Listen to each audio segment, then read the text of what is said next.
On today's episode of Homeworthy, we're bringing you inside Alex Bass's 800 square foot New York City apartment. An avid lover of art and interior design, Alex has contrasted a golden color palette with an eclectic mix of vintage pieces to create a space that packs a punch. Enjoy! You're watching Homeworthy, where we believe every home has a story. Like and subscribe for more.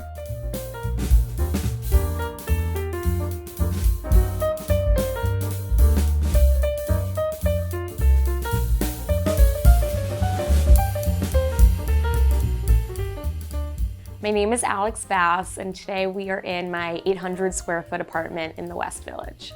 The apartment is a one-bedroom apartment, and I've broken up the living room into sort of my own office space and various lounge spaces to make the best use of the small space in New York. I own and operate Salon 21, which I would say is an art advisory and interior design firm. I've been working with emerging artists for several years now and sort of fell into interior design by accident once friends of mine saw my space and asked for help consulting on their own spaces. And art and design are obviously inextricably linked. And yeah, sort of just fell into that naturally. So welcome to the entryway, and this entryway serves many purposes. It serves as my office space when I work from home, and it also really sets the tone for any visitor when they walk into the space. I think my original inspiration for sort of picking this golden, warmer color palette was these cherry floors, and in a lot of these older village apartments, you're going to find a lot of wood, and I think rather than fighting against it and trying to do cool modern tones, I have found that when you play into it, you achieve a better result. And I love warm tones anyway. So something that's super renter friendly here is this wallpaper that I got from Target. Everyone actually thinks it's painted because it has this nice iridescent effect, so you can't even really see the lines in it. So right when you walk in, I want to set the tone that this is going to be an artful space. And so some of my favorite artists are actually featured here. This piece is by an artist named Scott Young. I met him when I was studying in London. He was a student at Goldsmiths and was really focusing on honing this trompe-l'oeil technique where he really can effectively paint wood and marble and make it look super realistic. And I just love also the colors in this and how they complement the space. And then these two pieces here are watercolors by an artist, Andy Dinkin, and she has this fun, romantic, Parisian, very cartoonish style. And I love also mixing frames with raw edge canvases and playing off the colors of the wall and the work as well, and just as much contrast I think as you can have in creating a gallery wall. And we'll see more of my gallery wall in the rest of the living room is really key. So because I put my desk here, I didn't have room for a formal, entry table, but I wanted people to be able to come in and sit and take their shoes off and feel comfortable. And so playing off of sort of the mid-century modern pieces I have, this is a Lorinda Spear ripple bench, which is actually foam, and I sourced it from a dealer in Chicago called Modern Love Vintage, and he reupholstered it for me in this beautiful ochre velvet, which again picks up on all of the warm tones you see here. And it's so fun. It's sophisticated but fun, and it's definitely a surprise for people when they come in, and the shape and the length really fit, and the depth of it fit this space perfectly. So looking at the other side of the entryway here, one of my other favorite pieces is a mirror from my childhood home, which you can see even has some cracks and wear to it. And I love the convex shape, which as an art history person makes me think of the Arnolfini portrait, where it's a marriage portrait, and behind them, they painted a convex mirror, and then within the mirror, they painted the entire scene, which is like pretty revolutionary when you think about painting technique. And I think it's so cool to sort of place that with this piece that I mentioned by my friend Scott, where he's playing with these art historical trompe-l'oeil techniques. So getting a little art nerdy there. I have another piece here by an artist I love, Sarah Esme Harrelson. She references a tapestry up at the Met Cloisters, and I love the shape of the wooden canvas as well. So it's not just a painting, it really feels like this sculptural moment. I have speakers here for our record player. This is something my boyfriend definitely contributed to, and you can see the records we've started to collect here, and this has become a really fun Sunday activity for us, is going around the village and buying new records. And we have a bunch of matchbooks here from restaurants, galleries, hotels that we've gone to, and then this is our little trinket tray from the Bon Marche in Paris. And then another thing I love about this space, this light fixture is from my bedroom in my childhood home. And when you turn it on, it creates this awesome shadow that adds another decorative element to this entryway. So small, but packed with style and exciting pieces. And then for my desk space, really just was able to find something that fit perfectly here. And there's clearly no dead space. I've really used every aspect of the space to my advantage. So I sourced these desk chairs, and my boyfriend has one in our bedroom for his desk from an art gallery in Montreal, and they pump up and down depending on the height that you need them, like they would in a hair salon. And they're very fun and also practical. So a big part of any rental apartment, any apartment in New York City, is figuring out how to store things. And so playing with the height of the space, there are low ceilings, so trying to make things feel taller, higher. I have some shelves here where I display some of my cameras. My boyfriend and I both are really into film photography. I have a vintage pennant from our college up there.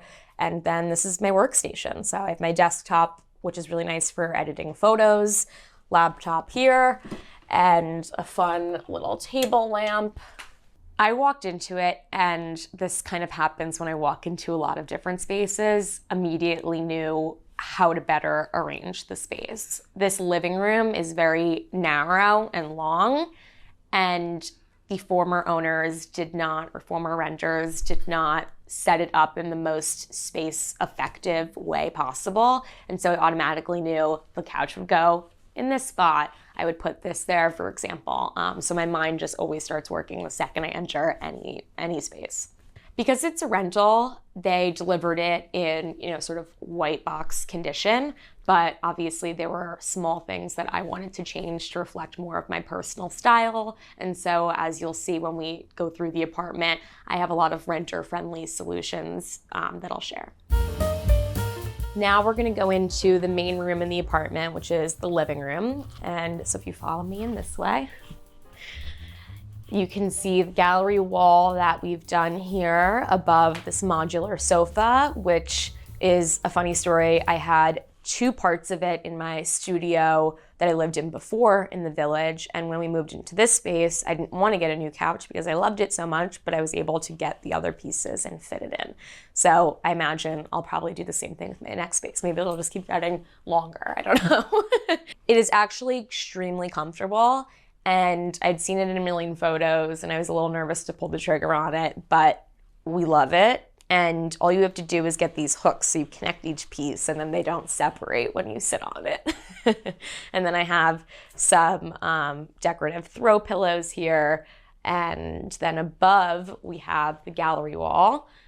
This is actually a portrait or not even a poster that my boyfriend found on the subway. And Monk is one of our favorite artists. This is actually on our Samsung frame TV here. We have the wallpaper by Monk. And then, so he found this on the subway, and we actually got it framed. He is a big fan of Cleon Peterson, so we have a few of his prints there.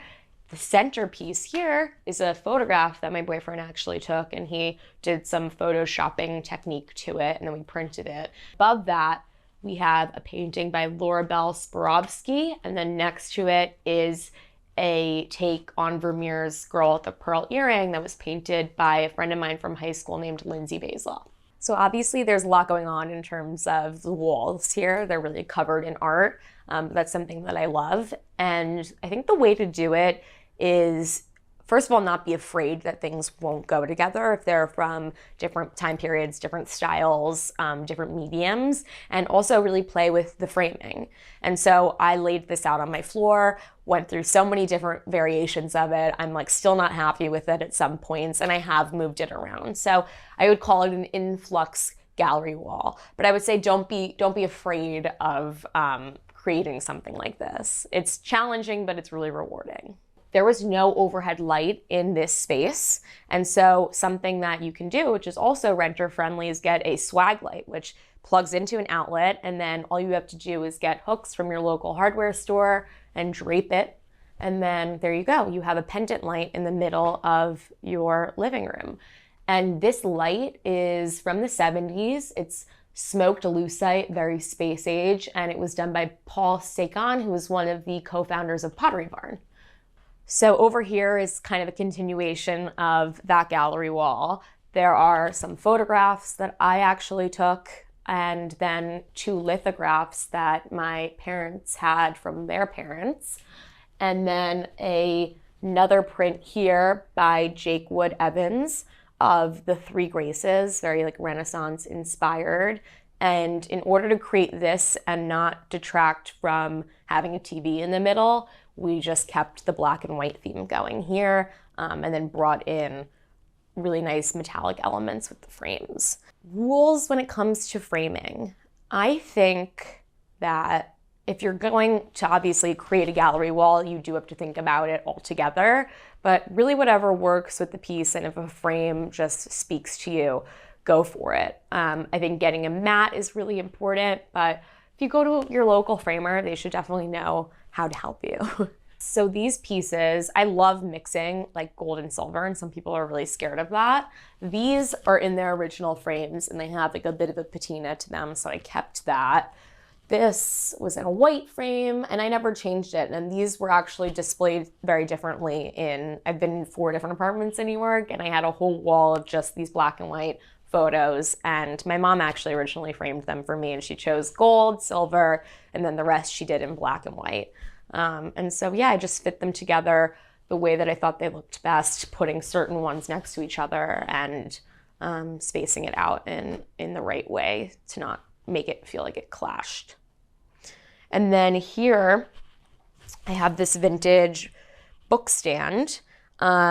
We watch a lot of movies, and this is a coffee table book from the Criterion Collection, which shows a bunch of their films. And so, we obviously fall subject to the hour scrolling, trying to decide on a movie to watch, but this was meant to help us sort of pick a movie without having to do that. And then we live near a bunch of independent movie theaters, and so this is something that I feel like speaks to the area as well.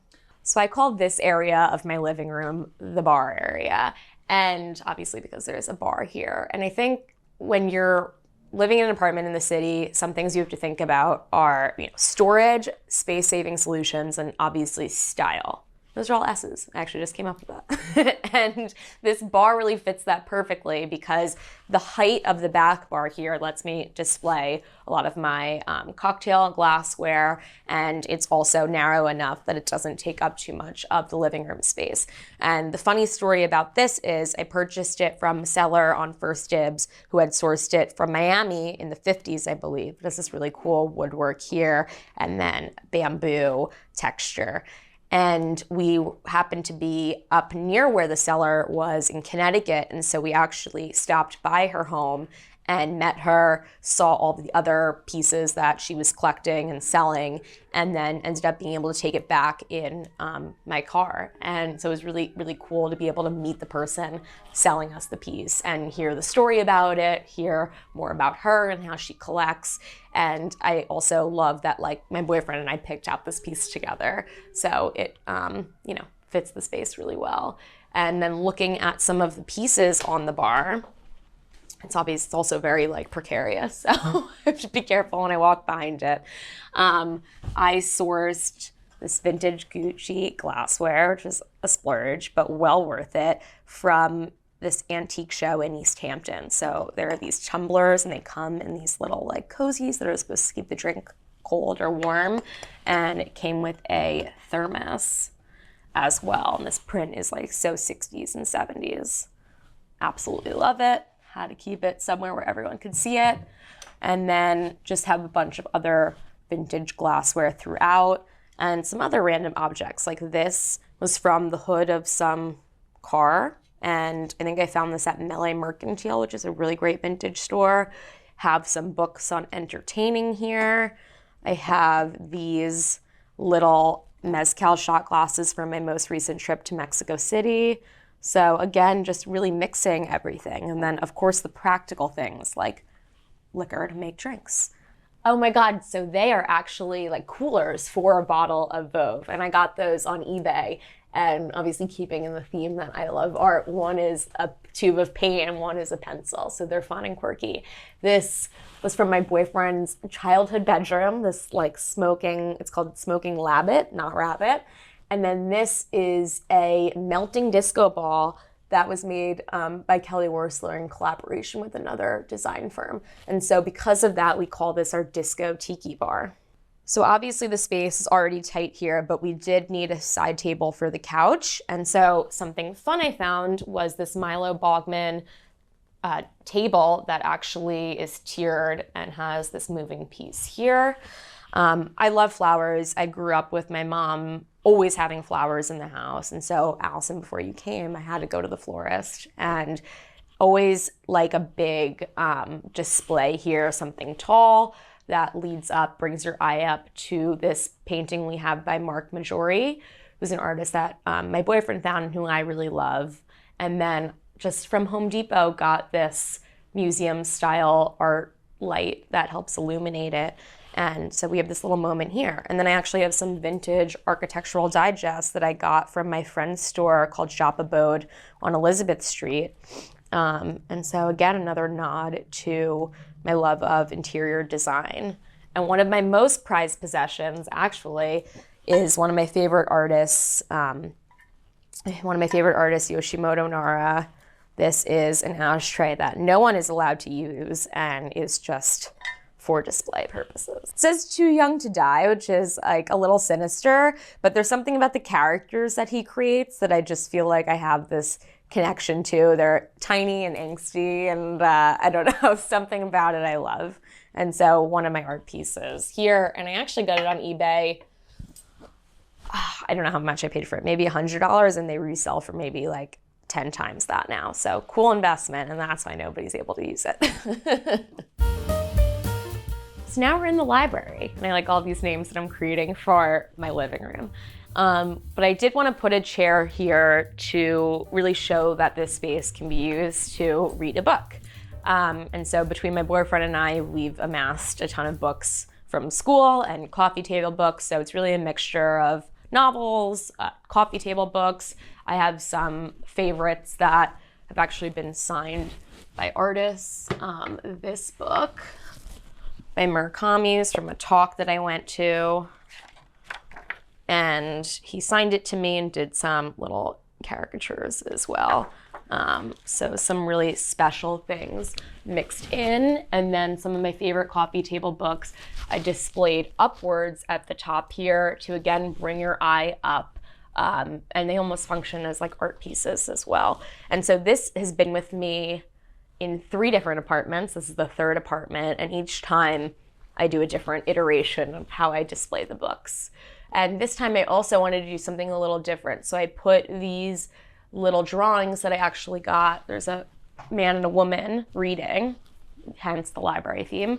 I got them on Portobello Road when I was living in Notting Hill. And I just hung them with these little command strips here to kind of fill in some of the blank space of the bookshelf. And yeah, I also love the contrast of this sort of steel, more industrial piece with a lot of the other gilded and maybe more feminine furniture pieces and accessories that I have throughout the apartment. My personal taste is really a mix, and whenever someone's asking where to start, how to decorate their apartment, whatever it is, I say really take a look at what you already have and what is really personal and important to you and expand from that.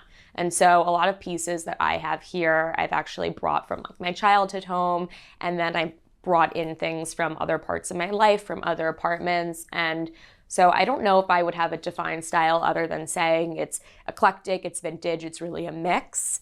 And you'll see that as we sort of go through. I think the key to building your own space is not confining yourself to one style per se, or one store, one idea, one inspiration photo. It's really pulling everything together, and if you like it, it'll all work. So welcome to the kitchenette area. Here I have a banquette that is very specific to the size of this space. So I sourced it from Wayfair. It's very affordable, but it didn't come with cushions. So I actually bought Kelly Wearstler fabric, and my grandmother sewed it into these custom cushions that fit perfectly. And this is a great way to save space and also hide some storage. So these open up. I'm able to store well, that's part of my vacuum. In the other one, I store some of my table wares, and then the chairs I can kind of just push in. So great space to eat. I'm a big proponent of sitting down for dinner as many nights of the week as I can. And as you can see here, we have some more art, of course, 2 other prints, this little display shelf for some knickknacks and vases, mirror that I've had I think in almost all of my apartments from Anthropology. I feel like a lot of people have this mirror, but it's stunning, and it really plays off nicely with this gilded chandelier. And actually what's so cool about this is all of these glass rods are individual pieces. And so when setting it up, I had to put each one in individually, but I love how the light is able to bounce off of the glass, and it also mutes it, and I have it on a dimmer, so when we're eating dinner, I can make it a little bit more moody and light the candles. And something else that I love about my table here is this custom embroidered runner from this woman in France, and she does all of these different table linens. We have some grapes, a baguette, a wine glass, and I just think it's really fun and funky. And then I have a tulipier, I believe I said that correctly. And because it's spring, I decided to pull it out and get some tulips for you. And they haven't come to full bloom yet, but such a cool display piece. And again, I love putting flowers in my space. And I was so happy to find this on Etsy in this sort of Delftware style. So a nod to Amsterdam and spring with the tulips there. And then in this bowl over here, I have some fake fruit from John Darien, one of my favorite designers and stores, and that just sort of like lives there, and everyone, asks me, is it real? What is it? Elements from John Darien that are a bit of a mystery as to whether they're real or not. So he also does candles, and so I have a little cheese, little beer mug, champagne bottle, oil canister. They're all candles. And like I said, and like you've seen, I love collecting knickknacks. And so having another shelf was an opportunity for me to display more of my barware. And another fun and very cheap, affordable solution for displaying some of your glassware is doing these racks, and basically they can just screw in. And then it also helps keep your glasses from getting dusty because you're hanging them upside down. And so you can just very easily pull them out and then pour yourself a glass of wine. The top part had doors on it, and I believe this part did too. And so I knew I was going to have some more things to display, and therefore needed the space to do so, and was debating whether or not I wanted to make this a bookshelf or whatever. But obviously it works being in the kitchen to have more glassware here. And then we ended up painting this as well to make it look like it's almost a freestanding piece of furniture rather than a built-in. And I chose this grayish blue color that I've always loved. And yeah, it creates a cool effect here and breaks it up from all the white walls. So one of my favorite things that I've ever purchased is this burlwood drop-down desk that I actually used to use as a desk in my studio apartment. So this piece here comes down and now houses my printer. But now it's where I can keep my cookbooks, some wine bottles, and other miscellaneous things in the cabinet. And then coming into the kitchen here, It's a rental, but there was something that I didn't love about the dark wood cabinets, and so I did want to paint them white to make the space feel bigger because it's obviously quite small. And then we added on some brass hardware, and I did redo the backsplash with this brown and white tile, and then there's obviously this really pretty variations within the marble as well to sort of pick up on the countertops, which I was not going to invest in redoing at this stage. But it plays off of the floors. I didn't want to do something ultra modern, so it still keeps with the mid-century vibe, but it does make the kitchen feel a lot brighter and definitely more my style and personality. And something else kind of funky is because, you know, in New York, there's always a lack of storage. I had nowhere to hide my Swiffers and my brooms, and so I built this with a rod from Home Depot and a shower curtain, and you would never know. I have cleaning supplies back here. Another little fun detail, there's 2 of these in the apartment that I found out that I could change were these light switch covers. And so this one is from John Darien. It's a little shelf and just adds some quirkiness and more artistic elements to the space. And this piece, actually also vintage, and this houses some melamine glassware, which is really great because this building has a roof. And so if we want to take drinks up to the roof, I never want to bring actual glass. And so these are super durable, and this is just fun and easy. And because it's lucite and see-through, it doesn't feel so cumbersome in the space. I'm definitely always collecting and I'm always looking, and this is definitely part of my own, you know, personal problem that I need to roll back. And that's also a great thing about being in the interior design business is if I see something I really like, I kind of place it with a client and then feel like I have some attachment to it. But yes, there is a limit, and obviously I'm a maximalist, you can tell from the space, but there's only so many things you can fit on a wall, so many tchotchkes you can have on a shelf, and so you do have to be deliberate at a certain point. But that's at the same time, if I see something and I love it, I will collect it, and I know that if it's a piece I want to have forever, I'll find a place for it.